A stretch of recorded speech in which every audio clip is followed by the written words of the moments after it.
Tired of the ordinary at lunchtime?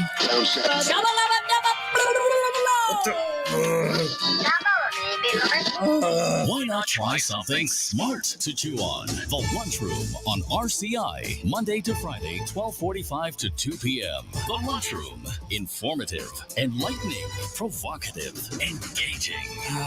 The Lunchroom on RCI, food for thought. The station that gives you, more lunch.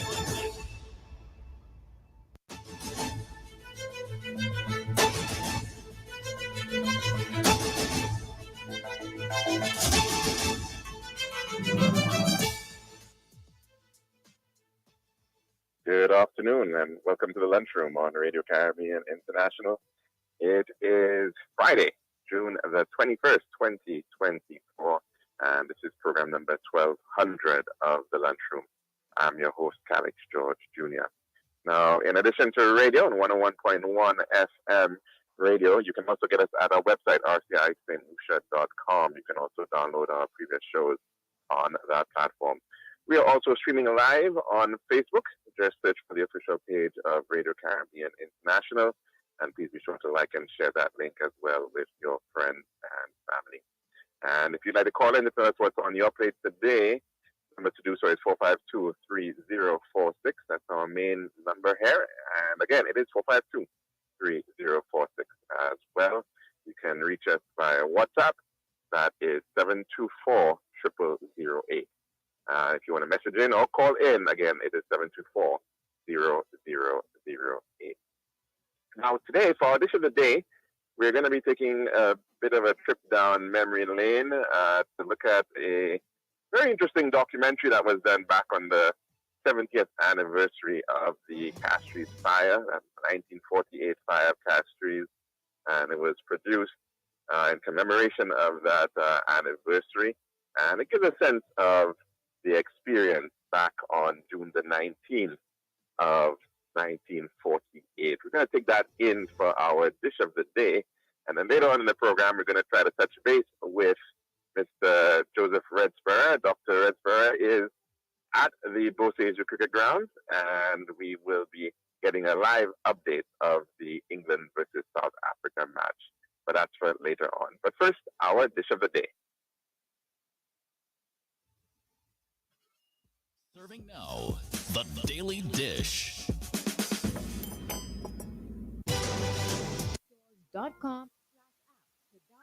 After that hot gospeler has leveled all but the churched sky, I wrote the tale by Tallow of a city's death by fire. Your scan products to add them to your list and place your order right on.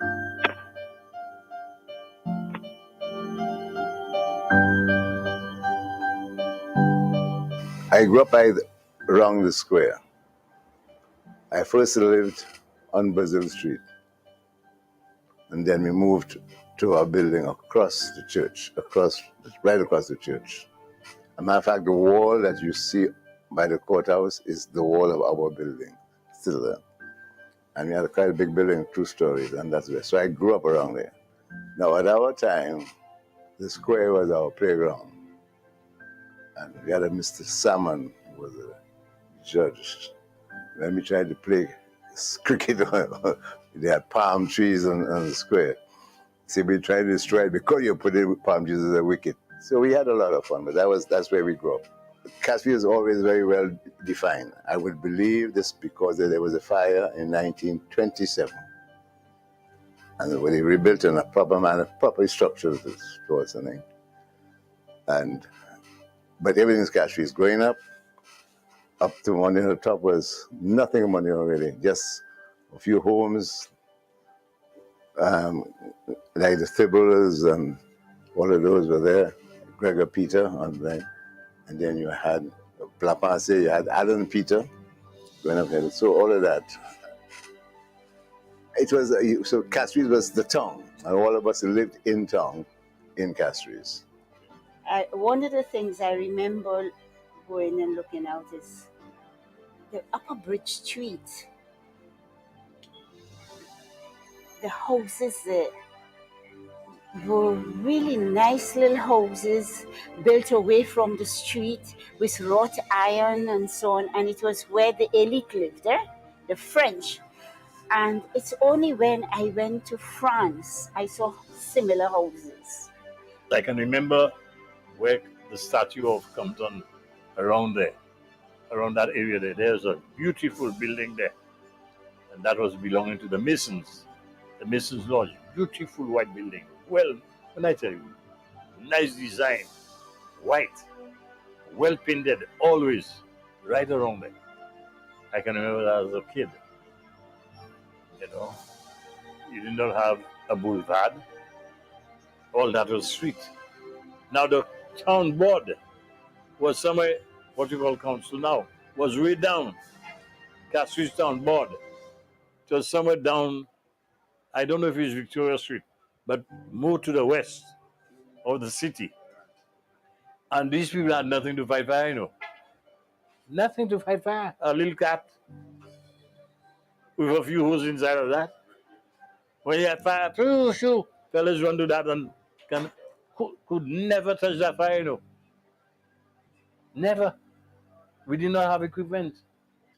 Under candle's eye that smoked in tears, I wanted to tell, in more than wax, of faiths that were snapped like wire.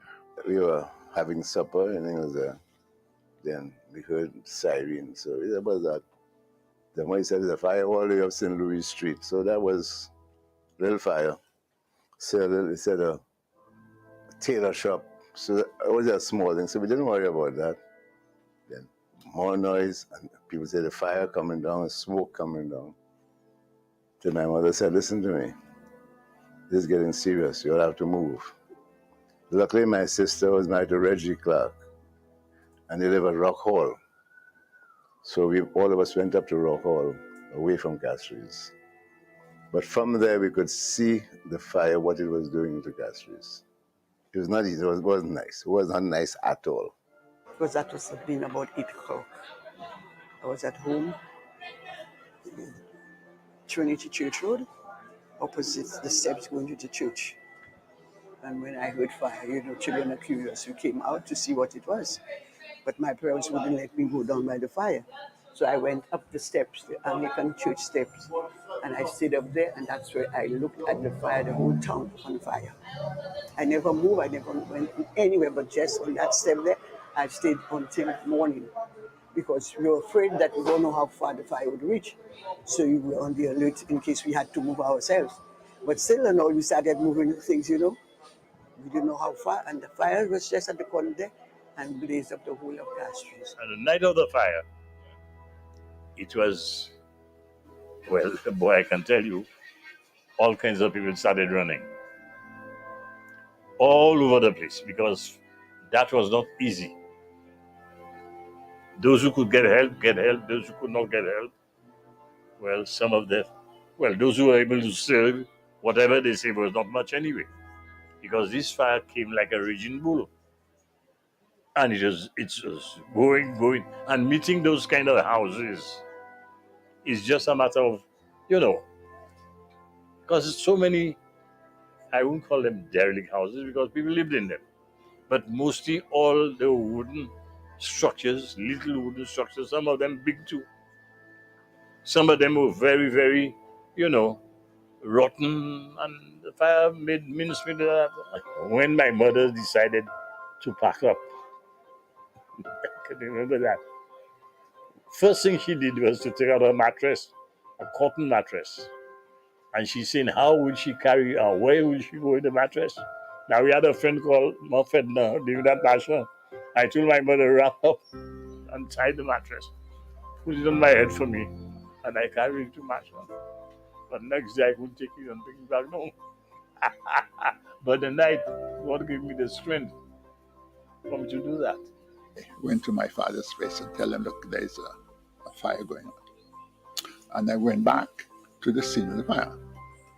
So the smoking continued.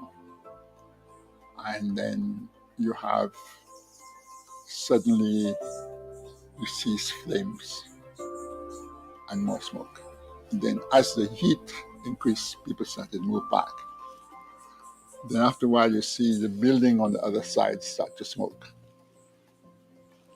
Unfortunately, it was a rum shop. So before too long, you heard pow! Water break, more smokes. So people started backing up. So the guys, my father-in-law, came in with their fire engine. They didn't have an engine, they had a little caboose. And they had their hose in there. They take the hose and they roll it out and they hold the hose, put it to the hydrant, screw it on thing, and then turn the water on. Turn the water on. No water at the end of the hose. What you saw is little streams of water. You shwee, shwee, shwee, shwee at the end of the road. So there was no water to add the fire. So the fire continued, and after a while you heard pow, and then the boom. It was the drums that were exploding. And you'll see those shafts of lightning, not lightning, but smoke and everything going up to the sky. And everywhere was orange, red and orange. The sky everywhere. And boy, you say, shit, that was what hell must be like. I was the eldest of 8, and the night of the fire, when I was told, stay in the house and take care of the young ones. And my parents left, and they run out, and I looked out of the window and I saw people just rushing down. In those days, Leslie Land wasn't as it is now. It was much lower. And it wasn't even called Leslie Land. It was called Lumbamongo. And people just rushed. And then I just saw people just coming back and dropping things all over, in front of my house, in front of my mother's house. And, well, I couldn't go out because I had to take care of the little ones because they were babies and toddlers, and that was my responsibility. But the house was full of furniture. People were just coming, dropping things and going, and this is what I remember. I remember I was getting ready to go to a party. I'd left school, and the fire started like everything else. It was small. It was in St. Louis Street, at the corner of St. Louis Street, way up. So, like everybody else running around, we went to look at the fire. My brothers and I were more or less separated. And when we got there and the fire began to engulf some of the smaller buildings, we got together. We helped people. Try to help them. We helped with the hose, but that wasn't very good. I mean, the hose got cut. It was terrible. The lack of equipment was. And that night there was a lot of wind. And the wind came apparently from all sources. It was pandemonium that night. And every time the wind came and the flames, it burned the pitch. It was terrible. I went back to see what my mother was in a dreadful state and fearful because all her sons, 3 sons, everybody, nobody there to help her out. Anyway, so we decided to try to move stuff from home up the more opposite the police station, where a friend of ours, the Eudoxes, lived. Put it there. But after a while, we couldn't do anything because the flames had passed, so we couldn't even cross. So we lost almost 7/8 of our stuff. Yes. That was near the 3, 4 o'clock, 4 o'clock in the morning, 4, 5 in the morning, when the flames reached the wharf, the whole of that western wharf. Yes, it was a disastrous experience, overwhelming. The day we got this call, the Castries fire, in June,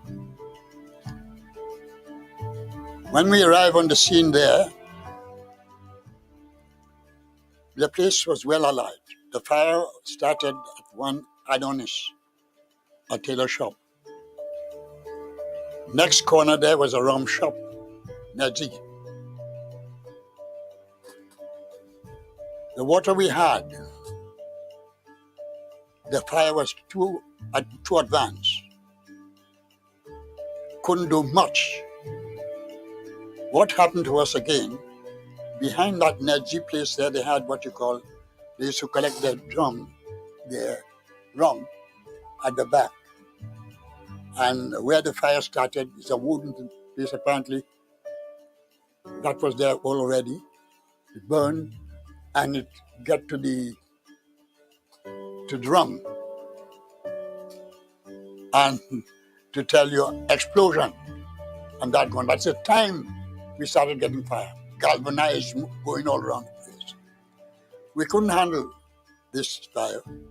What we did was to try and break buildings, fire approaching them, break them off and so on, put them down until the fire ceases.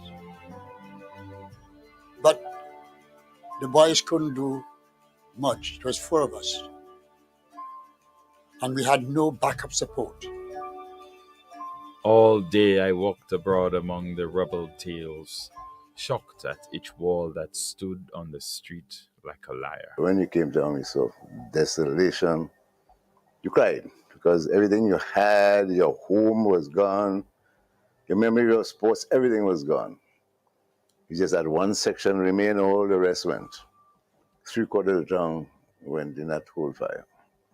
The only thing that remained, the college remained, part of the convent remained, and the Ave Maria School remained. But the rest of that, up in the northern part of the town remained thing there, because my grandmother lived almost best below the chaussee and High Street, that remained. Next day, people went, you saw cats like that, you saw dogs, you saw, because, the people were able to run, but where the dogs would do, where the cats would do. You think that's not what you would try and save? You try and save your little child, but not a cat and a dog. See them, they were so, the dogs, the cats. Oh, that was something to see. Who didn't see that? Who didn't experience that? A lot of people got burnt out. A lot. Big people, small people. Call them poor people if you want to call them.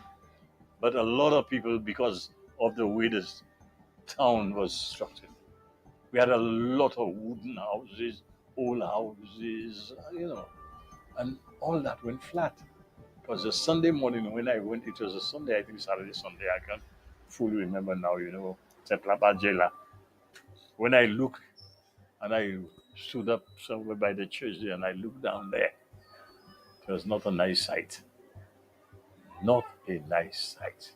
The whole of Jeremy Street there, everything there. Jeremy Street, Victoria Street, St. Louis Street, High Street, all that. Nico Street, flat down. You see, it was not a pleasant scene at all. Now, Castries burnt from Jeremy Street.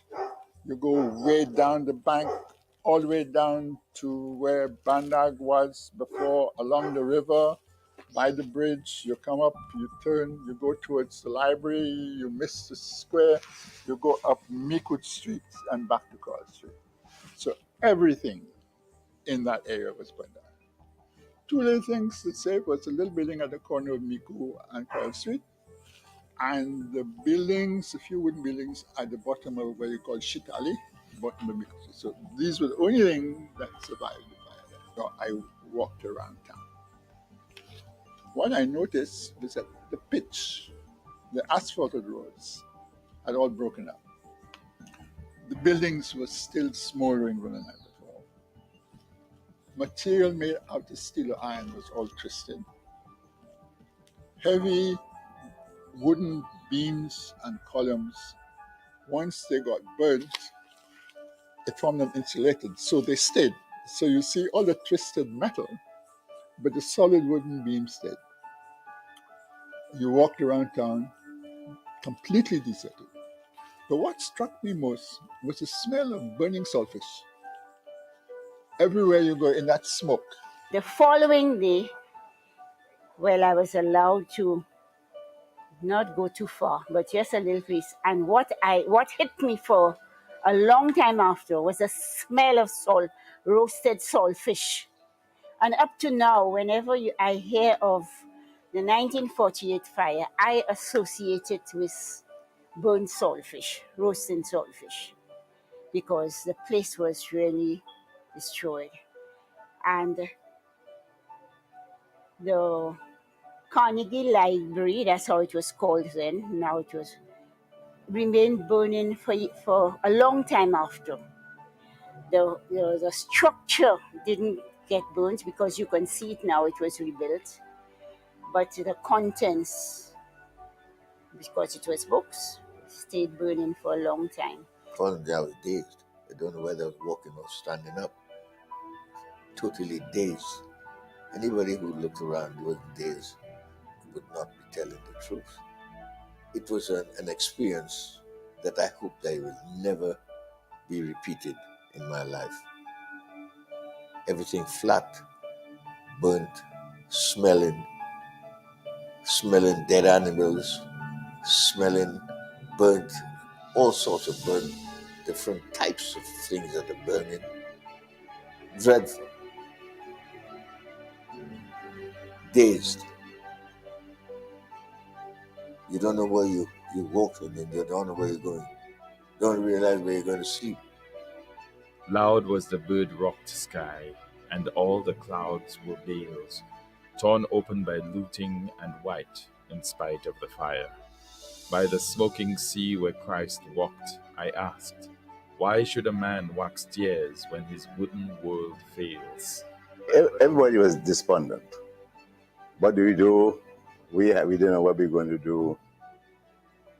When we had to move to my grandmother's, because she was on High Street, top of the Chaussee High Street, until we built our house in the Kaya. She was built in 1949. So it took us a year to be moving, doing that, preparing for a house. So we did that. So a lot of people went through that same process of having to rebuild outside the town, etc. And so the Judas were our neighbor, and we built next to each other also.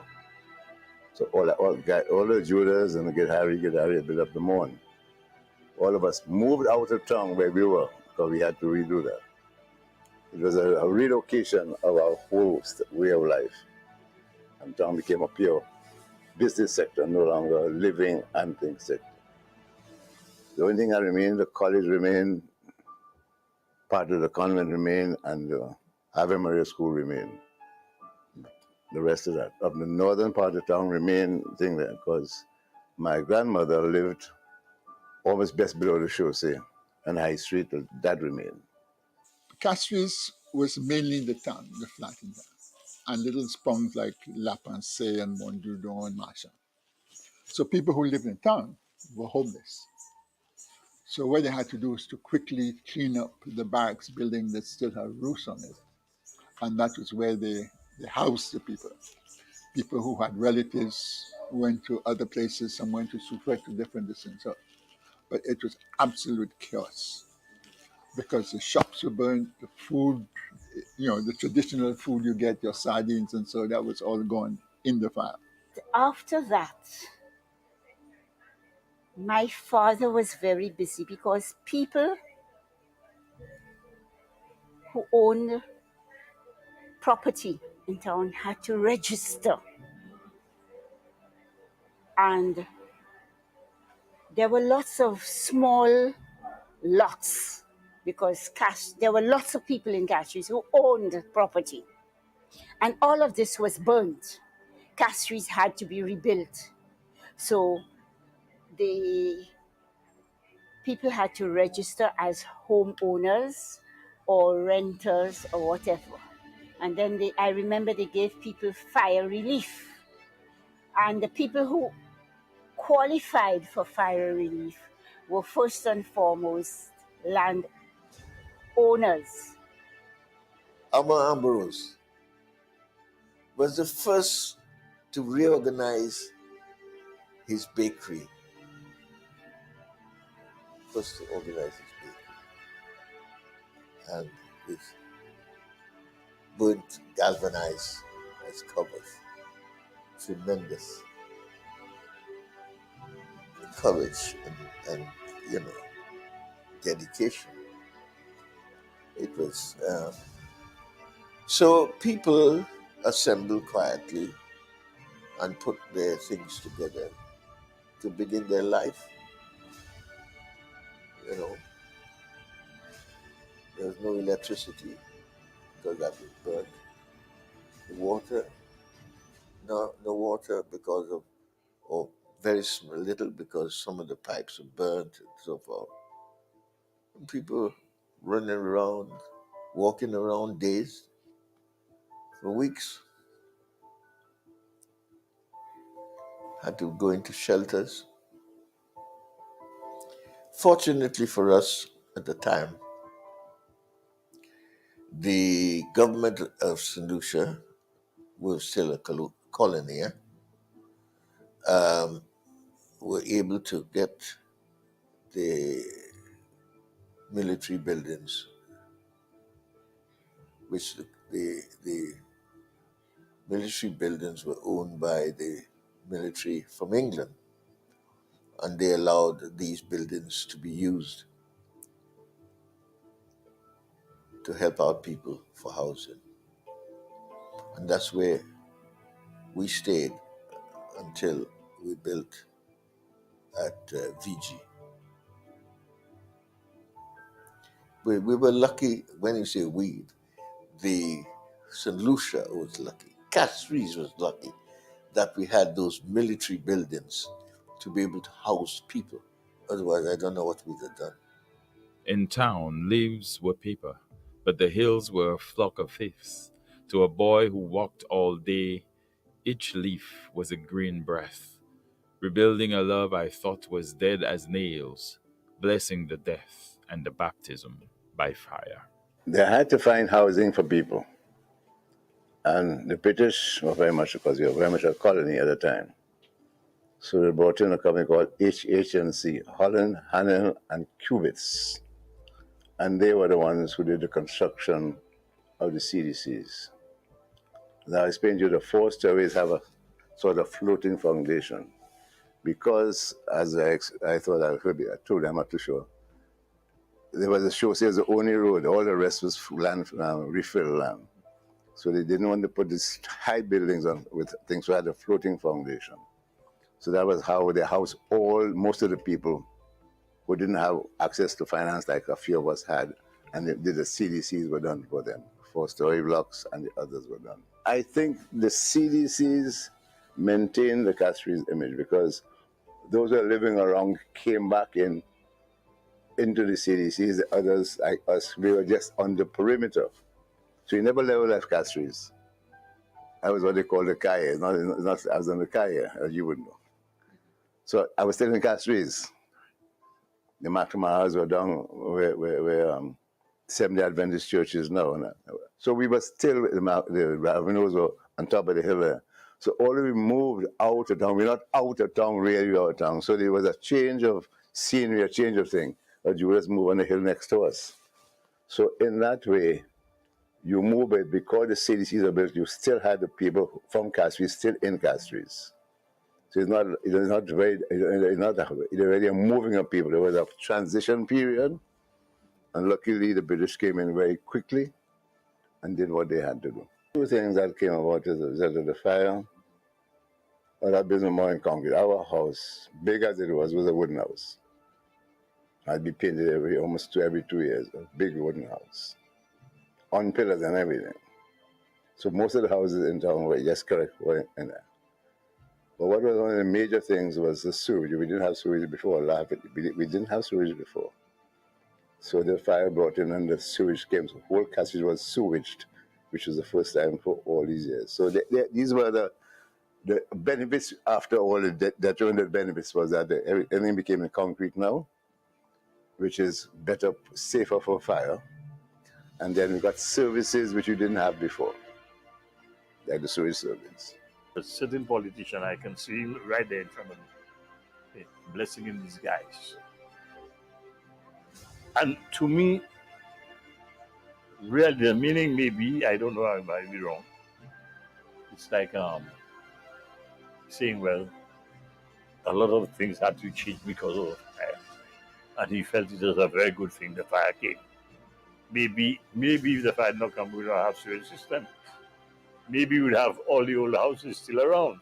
A number of my friends used to stay in the barracks. And they stayed in the barracks for a long time. Because when I left Ave Maria and I went to the convent, my friends used to come down. They were bussed into town. Yes, they were bussed into town from these barracks until they built the CDC buildings. They gave persons who landowners priority. I was at the Ave Maria school, a little girl going to Ave Maria school, and they were building. And the first time you saw these huge white men, well, to a little girl, they were huge, bareback with vests and their boots and short pants. And then little girls used to leave the school and go and watch them. And what fascinated us was the pumps. There was a lot of water. I'm saying, but there was no rain and there was a lot of water. And they were pumping all this water, and then it's only years later, when I was doing geography and so on, I learned that Castries was built on water.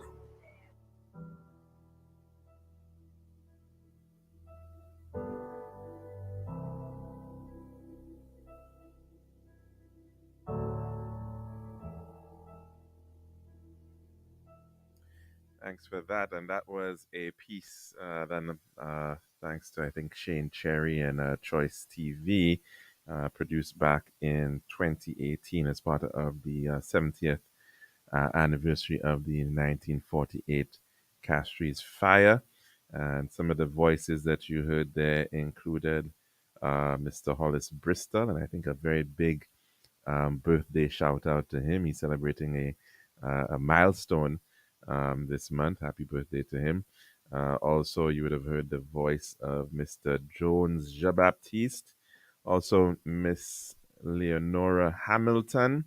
And she was, I think, also one of those talking about viewing the fire from the steps of Trinity Church overlooking the downtown. You also have heard from Dr. Gregor Williams in that piece. I think he even mentioned, in fact, his father was one of the members of the fire brigade that was trying to, assist in terms of putting out the fire. Of course, at that time, very, very limited equipment and no water in the hydrants, as he pointed out as well. You also would have heard from Mr. Kenneth Morplazy, KC, King's Counsel, narrating as well, and also that of Dame Lawrence Laura, and a big shout out to her as well. She was, in fact, the last voice you would have heard speaking of the matter of Castries being built on water. Of course, reclaimed land, and she was referring to that whole construction process of places like the CDCs, for instance, where that company that was mentioned, Holland, Halland, and Cubits, construction company that was doing the work, they would have to be running pumps. I think they were called Lister pumps, pretty much day and night to get the water out when they were working on the foundations of those buildings. So I hope it helps in terms of giving some context and some idea of what we've been through before, and how we in fact managed to overcome And to be where we are right now, of course, a good, more than 70 years, approaching 80 years since that 1948 fire, which certainly transformed the city of Castries. That's our dish of the day. When we come back, we'll take in our weather report, and then we try to make some contact with Mr. Joseph Reds Pereira.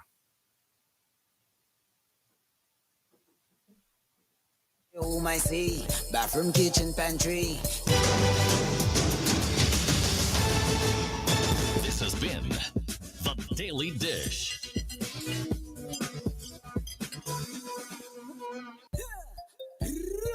One tiles for your home, I see. Bathroom, kitchen, pantry. Need tiles for your balcony. Come down to Tiles Plus, satisfaction guarantee. Tiles Plus, Tiles Plus, Tiles Plus. Big tiles with unbeatable cost. Customer service, A+.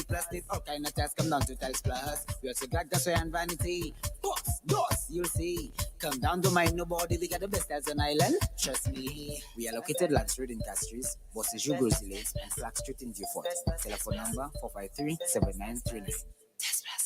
Girl, I've been so stressed searching for the perfect tiles to complete my home. Really? Yeah, it's always the same white, beige, and gray tiles with the tile stores. Like they're all buying from the same place. You're the design expert. Help me, please. I'm fed up. What are you looking for? Something different. Something that says Caribbean beauty and suits my personality. Something vibrant and classy with a little razzle dazzle.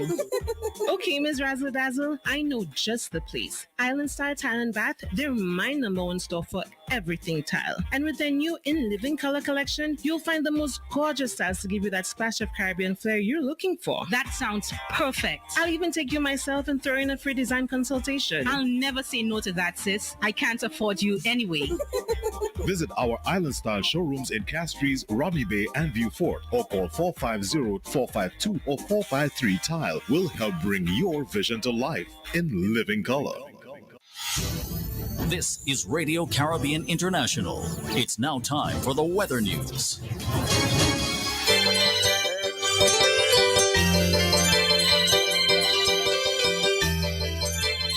On the 1.1, it's now time for your weather report as of 12 noon today, presented by Island Style Talamba. The forecast for St. Lucia Valley for the next 24 hours. Winds will be blowing from the east near 18 miles per hour or 30 kilometers per hour. The weather fair and hazy, skies becoming cloudy at times with a few showers. There is an advisory in here. It reads, persons with respiratory ailments and dust allergies are advised to take the necessary precautions due to reduced air quality. All small craft operators should exercise caution due to reduced visibility. The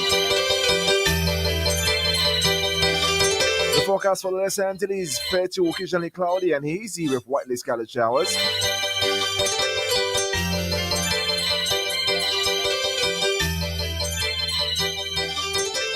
And the tropical weather outlook. The Atlantic high pressure system will continue to generate light to moderate easterly winds across the Eastern Caribbean region. During the next couple of days, low-level cloud patches drifting along the wind flow will cause showery periods over most of the region during the next 24 hours. A tropical wave located a few hundred miles east of the Windward Islands is moving westward near 17 miles per hour or 28 kilometers per hour. This wave is expected to begin affecting the southern portion of the region from Saturday. Two other tropical waves located over the central and far eastern tropical Atlantic are moving westward near 12 miles per hour or 17 kilometers per hour or 19 to 28 kilometers per hour. Also, a plume of Saharan dust haze in varying concentrations will impact visibility and air quality across the region over the next few days. And this was your weather report as of 12 noon today, presented by Island Style Talamba. This has been RCI's Weather News. For more information, call the Weather Hotline at 454-3452. RCI 101 number 1. Girl, I've been so stressed searching for the perfect tiles to complete my home. Really? Yeah, it's always the same white, beige, and gray tiles with the style stores. Like they're all buying from the same place. You're the design expert. Help me, please. I'm fed up. What are you looking for? Something different. Something that says Caribbean beauty and suits my personality. Something vibrant and classy with a little razzle dazzle. Okay, Ms. Razzle Dazzle, I know just the place. Island Style Tile and Bath, they're my number one store for everything tile. And with their new In Living Color collection, you'll find the most gorgeous styles to give you that splash of Caribbean flair you're looking for. That sounds perfect. I'll even take you myself and throw in a free design consultation. I'll never say no to that, sis. I can't afford you anyway. Visit our Island Style showrooms in Castries, Rodney Bay, and View Fort, or call 450-452 or 453 Tile. We'll help bring your vision to life in living color.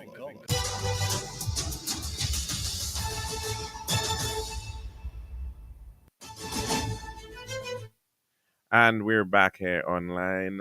Thanks for sticking with us here at Radio Caribbean International on the Lunchroom. And we're trying to make contact with Mr. Hello? Hi, Reds. How are you? You gotta speak up because the crowd is noisy. Okay, well, we're hearing you very clearly. But we of course, you're over at the Darren Sammy Cricket Ground right now, and the match South Africa versus England is on, and I understand that England is not too far away from a victory. England is not too far away, but just lost their fifth wicket. Just lost their fifth wicket. Livingstone has just gone for 33. This has been a marvelous partnership after England had lost their top order, Salt, Butler, Bairstow, and Ali. But Brooke and Livingstone has really repaired the damage. And Harry Brooke, he took 18 off Rabada. He's just taken 21 off Bartman. And his 47 has come off shorter deliveries. But the loss of Livingstone maybe just offering South Africa a hope. Right now they need 25 runs. 25 from 16 balls. 25 from 16 balls. So South Africa made 163 for 6. A brilliant bit of batting by the Cock, who got 65 with 4 fours and 4 sixes. But then after being 89 for 1 at the 10th over, South Africa fell away and didn't get what looked like going to be a 200 total. So it's 139 for 5. Lovely weather. Good crowd for a working day. Lots of support for the British from the Barmy Army and some small South Africans.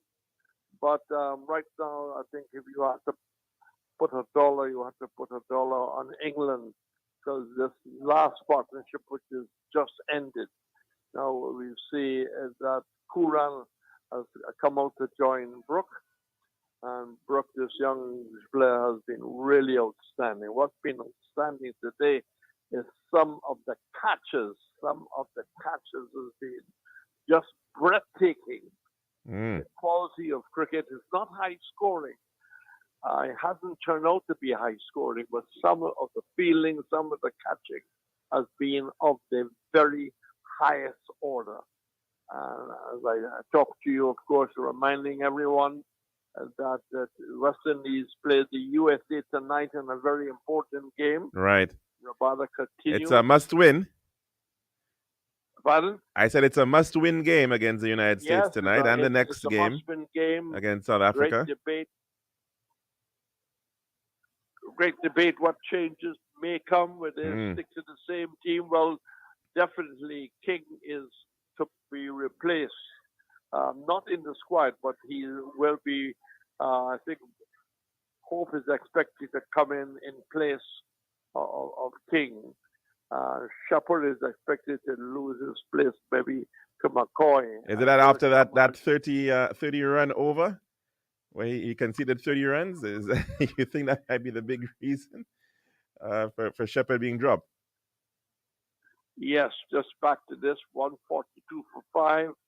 They need 22 of 19 balls and 14. normally that's gettable. Mhm. So victory appears to be around the corner. But this is a funny old game called cricket. Never write anyone off. But it's been a brilliant display by Brook, 48 of 31. Picks up yet another signal. Now there was I was following a little bit of a debate in one of these groups that I'm in. Some people were thinking that it might actually be to our benefit, England beating South Africa. Do you read it that way? I mean, right now in terms of us where we stand, I mean, obviously we do have to win our next the two matches, but what's your take on the likely outcome here? What are our chances still? Reds, are you there? Okay, we looks like we've actually lost Reds for some reason. I'm not hearing him at all. So yep, looks like we've lost him. So our apologies there. Of course, we were just speaking to Dr. Joseph Redspur, and he, of course, was giving us some live updates on to what is happening over at the Darren Sam Cricket Ground. England now need 21 runs to beat South Africa. South Africa batted first, made 163 for the loss of 6 wickets for their allotted 20 overs. And now England has about 2 overs to go. They're heading into the 19th over now.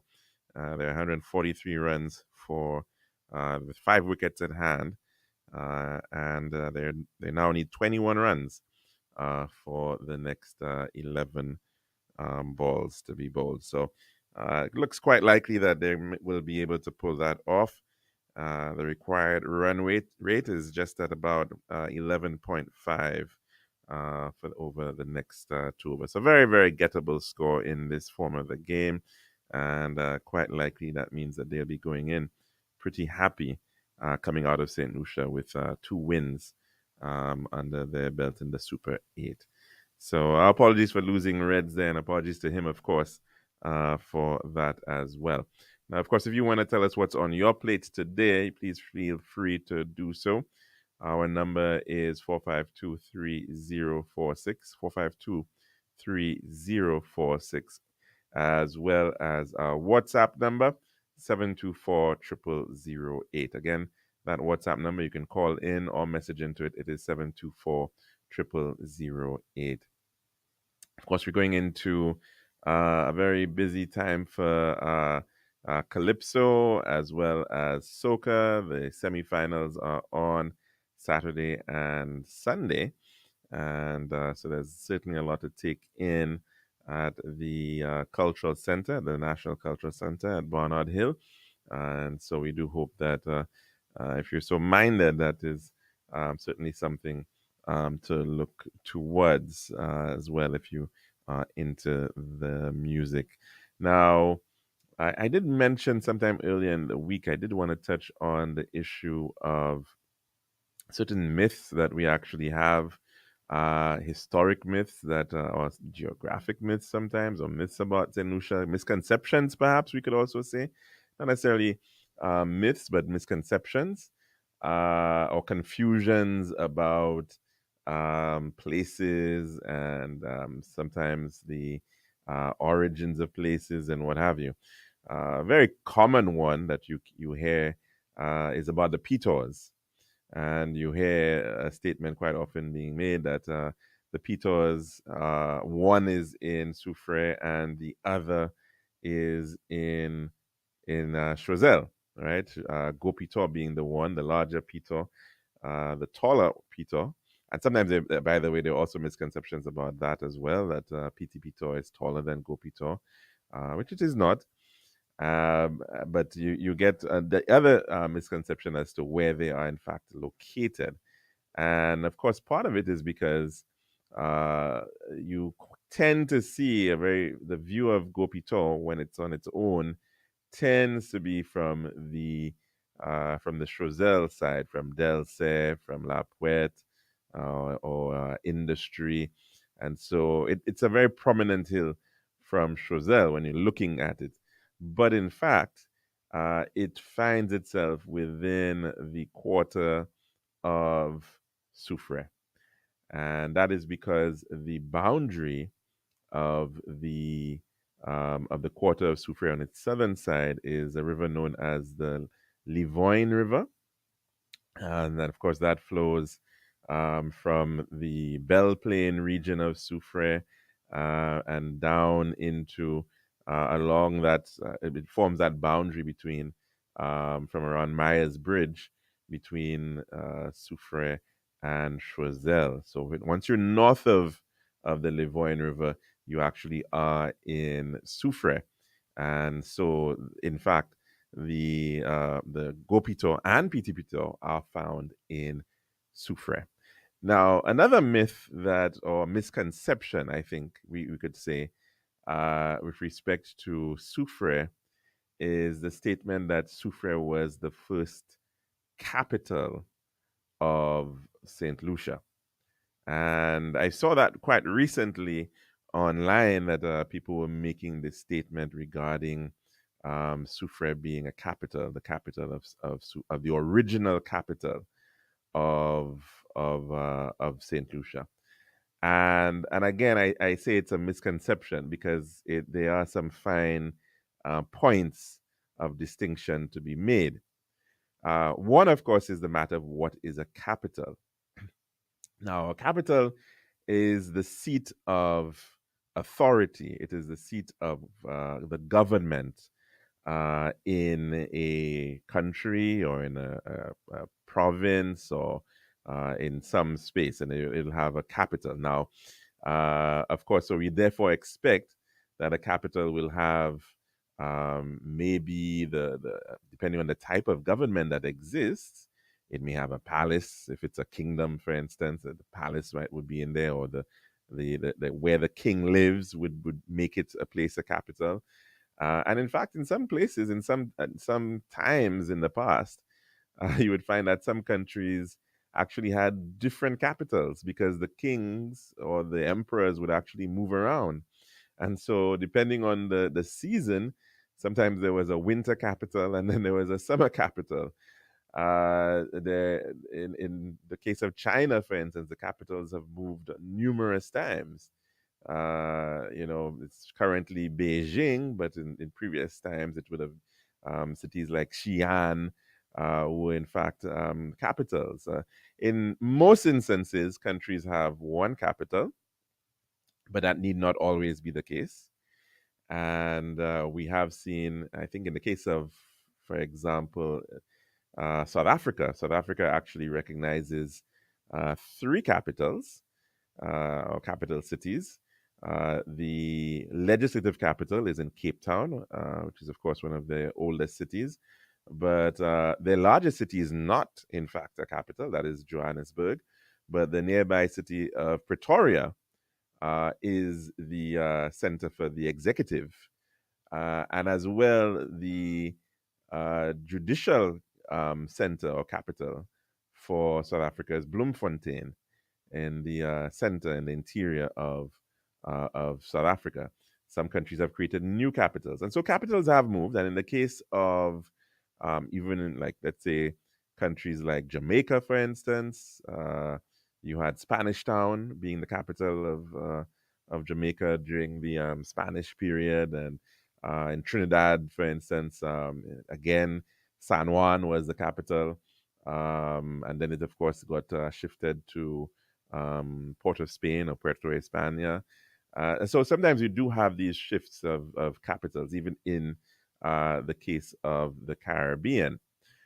Some people, for instance, in the case of Martinique, there was a situation where St. Pierre was the main economic hub. It was the economic center of Martinique, and sometimes people thought it might have been the capital, but it actually was not. It has always been located at either what was then known as Fort Royal and is today known as Fort de France, which has always been the seat of the government.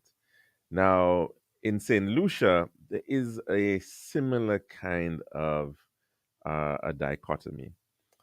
And that is because you've had Soufrière being a very important town economically in the history of Saint Lucia. It was a place where you had some of the most productive lands, the most fertile lands, and some of the lands that were best suited for the types of crops that were in fact very important at the time for the growth of coffee and cocoa. You needed sometimes some very high altitudes. And so the mountainous regions of Soufrière actually lend themselves pretty well to the production of coffee and cocoa.